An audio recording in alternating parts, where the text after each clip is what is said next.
بسم اللہ الرحمن الرحیم۔ صرف 5 منٹ کا مدرسہ قرآن و حدیث کی روشنی میں 5 جمادی الاولیٰ۔ نمبر 1، اسلامی تاریخ۔ مہاجر اور انصار میں بھائی چارہ۔ مکہ کے مسلمان جب کفار و مشرکین کی تکلیفوں سے پریشان ہو کر صرف اللہ، اس کے رسول اور دین اسلام کی حفاظت کے لیے اپنا مال و دولت، ساز و سامان اور محبوب وطن چھوڑ کر مدینہ منورہ ہجرت کر گئے، اس موقع پر رسول اللہ صلی اللہ علیہ وسلم نے ان مسلمانوں کی دل جوئی کے لیے آپس میں بھائی چارہ قائم فرمایا، اور مہاجرین یعنی وہ صحابہ کرام جو مدینہ منورہ مکہ سے مدینۃ المنورہ مکۃ المکرمہ سے ہجرت کر کے،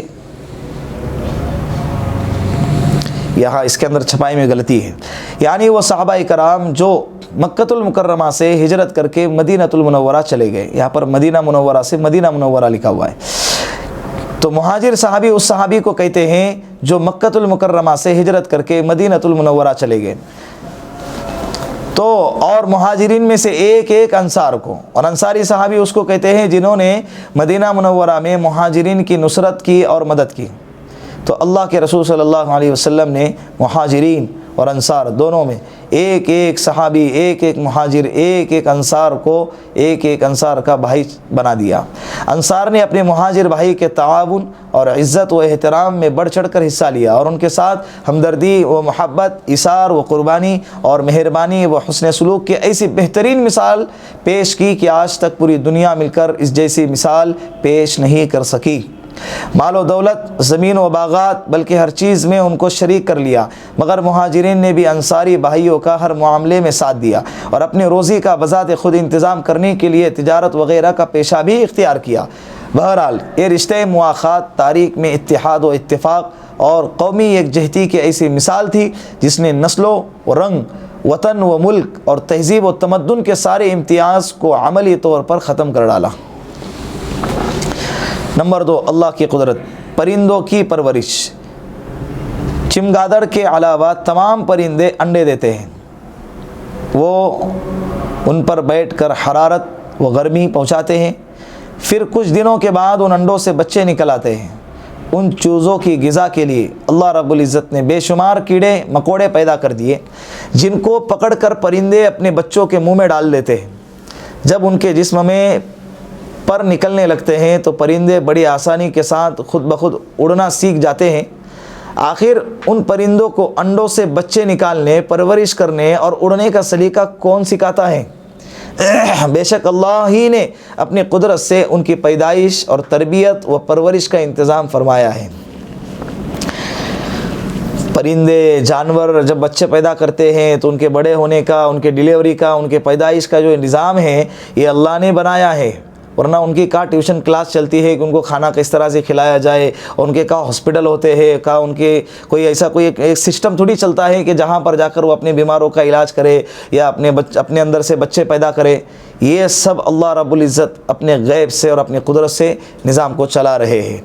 نمبر 3، ایک فرض کے بارے میں نیکیوں کا حکم دینا اور برائیوں سے روکنا۔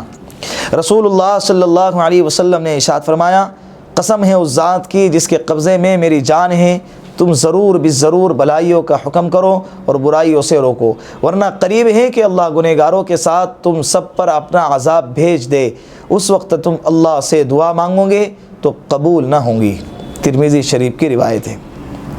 نوٹ: نیکیوں کا حکم دینا اور برائیوں سے روکنا امت کے فرد پر اپنی حیثیت اور طاقت کے مطابق لازم اور ضروری ہے، جس کو آج ہم ضروری نہیں سمجھتے، کرنے والے کر رہے ہیں، ہمیں کیا، یہ جملہ استعمال کیا جاتا ہے۔ اللہ کے رسول نے فرمایا کہ اللہ جب عذاب نازل فرمائیں گے تو گنہگاروں کے ساتھ ساتھ نیکوکار بھی اس میں گھسیٹے جائیں گے۔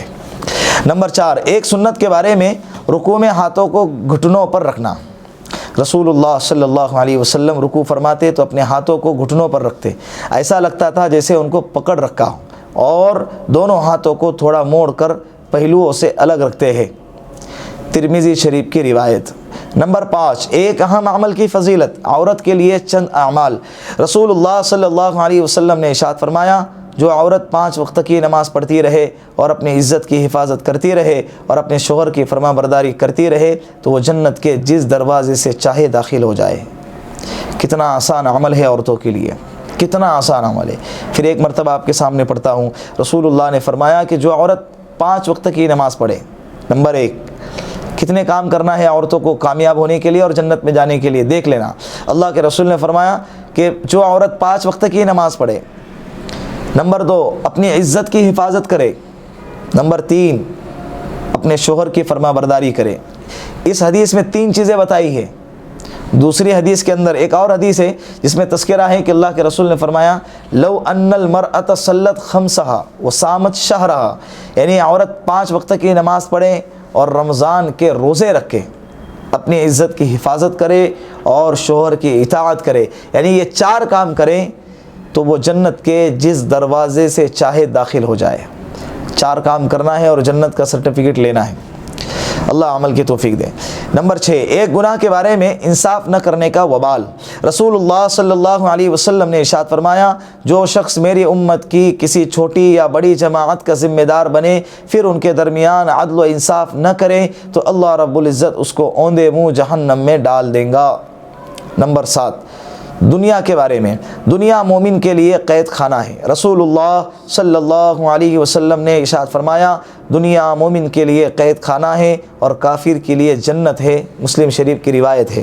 خلاصہ شریعت کے احکام پر عمل کرنا، نفسانی خواہشوں کو چھوڑنا، اللہ اور اس کے رسول کے حکموں پر چلنا نفس کے لیے قید ہے، اور کافر اپنے نفس کی ہر خواہش کو پوری کرنے میں آزاد ہے۔